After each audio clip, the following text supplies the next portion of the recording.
একদিন হজরত আলী রাদিয়াল্লাহু আনহুর কাছে একজন লোক এসে জিজ্ঞাসা করলেন, হে আলী, আমার নামাজের সময় দুনিয়ার চিন্তা মাথায় চলে আসে, তবে কি আল্লাহ তাআলা আমার নামাজ কবুল করবেন? এই কথা শুনে হজরত আলী বললেন, না, কবুল করবেন না। লোকটি মন খারাপ করে চলে গেল। নবী করিম সাল্লাল্লাহু আলাইহি ওয়াসাল্লাম ওই লোকটিকে মন খারাপ করে যেতে দেখলেন। তখন নবী সাল্লাল্লাহু আলাইহি ওয়াসাল্লাম হজরত আলীর কাছে এসে জিজ্ঞেস করলেন, ইয়া আলী, ওই লোকটি কি জানতে এসেছিল?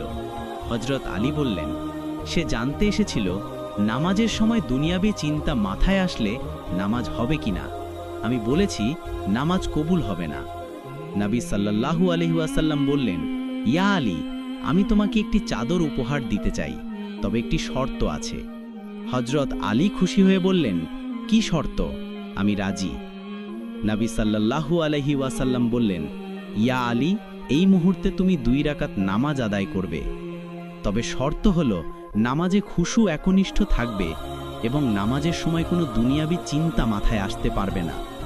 হজরত আলী বললেন, এটা তো সাধারণ ব্যাপার। তবে বলে রাখি, আলী রাদিয়াল্লাহু আনহুর শরীরে যখন তীরের খণ্ড আটকে যেত, তিনি নামাজে দাঁড়ালে সেটা বের করা হতো, কারণ নামাজে তিনি এত মনোযোগী থাকতেন। হজরত আলী নামাজে দাঁড়িয়ে পড়লেন এবং নামাজ পড়তে শুরু করলেন, কিন্তু নামাজের সময় তার মনের মধ্যে নানা ভাবনা শুরু হলো। রাসূল সাল্লাল্লাহু আলাইহি ওয়াসাল্লাম যে চাদরটি দেবেন, সেটা কি ফাতেমার চাদর নাকি রাসূলের চাদর? চাদরটি দেখতে কেমন হবে? অন্যান্য বিভিন্ন বিষয় নিয়ে ভাবতে লাগলেন। ফলস্বরূপ তিনি ভুলেই গেলেন যে নবী সাল্লাল্লাহু আলাইহি ওয়াসাল্লাম নামাজের সময় দুনিয়াবি চিন্তা নিষেধ করেছিলেন। নামাজ শেষ হলে হজরত আলী নবী সাল্লাল্লাহু আলাইহি ওয়াসাল্লামের কাছে গিয়ে বললেন, ইয়া রাসূলুল্লাহ, আমি আপনার শর্ত পূরণ করেছি, এবার আমাকে চাদর উপহার দিন।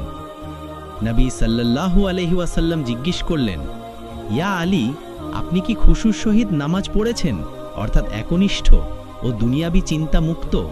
হজরত আলী মুচকি হেসে বললেন, না ইয়া রাসূলুল্লাহ, আমি অনেক কিছু ভেবেছি। নবী সাল্লাল্লাহু আলাইহি ওয়াসাল্লাম বললেন, তোমার নামাজও হয়েছে এবং তুমি যাকে কবুল হবে না বলে ফতোয়া দিয়েছ, তারও নামাজ আল্লাহ তাআলা কবুল করেছেন। শোনো আলী, দুনিয়াবি চিন্তা নামাজ বাতিল করে না। নামাজ মহান আল্লাহ তাআলা কবুল করে নেন যদি সকল ফরজ, নিয়ম ও কানুন মেনে নামাজ পড়া হয়। ইনশাআল্লাহ নামাজে দুনিয়াবি চিন্তা আসলেও নামাজ বাতিল হয় না, তবে মনোযোগ কমে যায়। খুশু বা মনোযোগ বজায় রাখা অত্যন্ত গুরুত্বপূর্ণ। নামাজের সময় একমাত্র আল্লাহকে স্মরণ করা উচিত। দুনিয়াবি চিন্তা আসা হলো শয়তানের ফাঁদ, যা এড়ানোর চেষ্টা করা উচিত।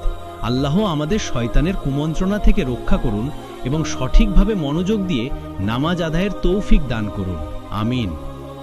ভিডিওটি ভালো লাগলে লাইক, কমেন্ট, শেয়ার করুন এবং আমাদের পরবর্তী ভিডিও পেতে চ্যানেলটি সাবস্ক্রাইব করে বেল বাটনটি অন করে রাখুন।